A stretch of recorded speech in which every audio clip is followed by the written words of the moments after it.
саламатсыңарбы? Саламатчылык эжеке. Этиңердин сапатын кантип билсек болот? Эттин сапатына бир аз тынчсызданып атсаңыз, мына могул жерде турган QR код аркылуу толук маалымат ала аласыз. Эт азыктарынын коопсуздугун билүү үчүн QR код аркылуу малдын идентификациялык номери, түрү, туулган күнү, клиникалык абалы, кайда жана качан союлганы, изилдөө протоколдун жыйынтыгы жана документтердин берилген күнү боюнча маалымат алууга болот. Ушинтип эле билип алсак болот турбайбы? Ооба эжеке.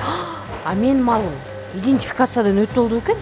Эгерде аны билгиңиз келип атса, мал чек жана док чек электрондук кызматтары аркылуу текшерип көрүңүз.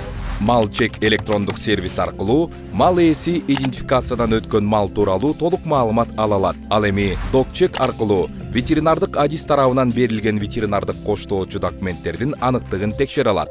Абдан ыңгайлуу турбайбы? Эми мен тынчсызданбай эле койсом болот экен, анткени малдын баары идентификациядан каттоодон өткөн экен. Жакшы калыңыз. Жакшы барыңыз эжеке. Малды идентификациялоо, тамак аш коопсуздугу, жаныбарлар жөнүндө толук маалымат.